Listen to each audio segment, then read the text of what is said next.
Et non, le DAL, ce n'est pas si compliqué. Ce qui est un petit peu compliqué aujourd'hui, c'est la technique. Alors, je te fais une vidéo de fortune parce que j'avais promis que j'allais reparler du DAL spécifiquement. Le DAL, c'est le dispositif d'aide à l'allaitement. Et ce que j'avais dit la dernière fois, c'est que quand un bébé est gardé et qu'on ne veut pas utiliser le biberon, on peut utiliser un DAL au doigt. Alors aujourd'hui, je vais te montrer que ce n'est pas si compliqué de faire un DAL au doigt.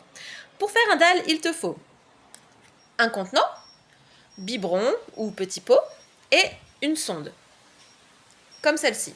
Alors celle-ci c'est de la CH12. Je te conseille d'utiliser une sonde qui soit de CH4 ou de CH5. C'est la taille de la sonde. Alors, il va falloir d'une part fixer la sonde à ton doigt de cette manière. Alors, l'idée, est-ce qu'on va bien voir? L'idée c'est que la sonde ne dépasse pas le doigt. Il y a mon doigt et la sonde est légèrement en arrière. D'accord? Alors là, je l'ai fixé avec du scotch. Le mieux, c'est d'utiliser du sparadrap fait pour la peau. D'accord? Tu vas l'accrocher à ton doigt. Là, j'ai accroché aussi au niveau de ma main. De l'autre côté, on va mettre la sonde à l'intérieur du contenant. Alors, soit on perce un petit trou dans le couvercle, soit on utilise une tétine de biberon et on passe la sonde à l'intérieur de la tétine pour qu'elle soit bien fixée. Donc, d'un côté, la sonde est dans le contenant et de l'autre côté, elle est au niveau du doigt.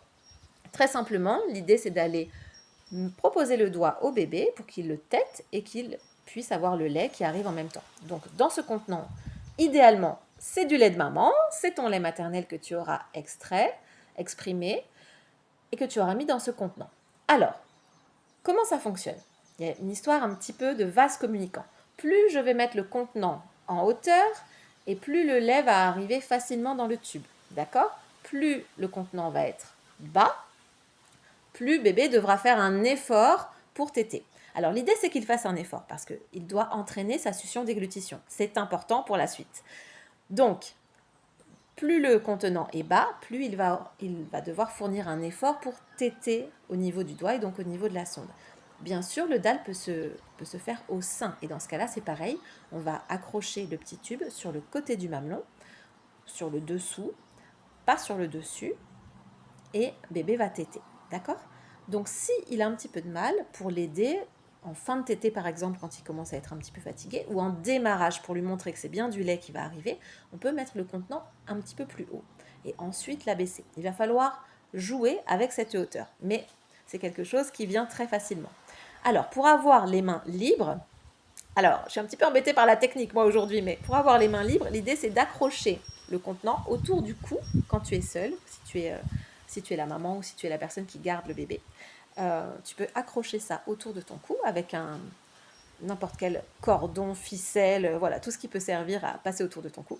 Comme ça, cette main-là est libérée, d'accord? Et de l'autre côté, on a notre sonde au niveau du doigt. Alors, bien évidemment, le doigt est propre, on se sera lavé les mains bien consciencieusement, l'ongle est court, et pour proposer le doigt et donc la sonde au bébé, on va simplement poser le doigt sur sa lèvre inférieure et attendre qu'il ouvre la bouche pour pouvoir introduire délicatement le doigt. D'accord? Normalement, le doigt devrait rentrer relativement profond dans sa bouche. Quand c'est un allaitement au sein, le sein rentre profondément dans la bouche du bébé. D'accord? Comme ça, il va pouvoir téter de manière efficace.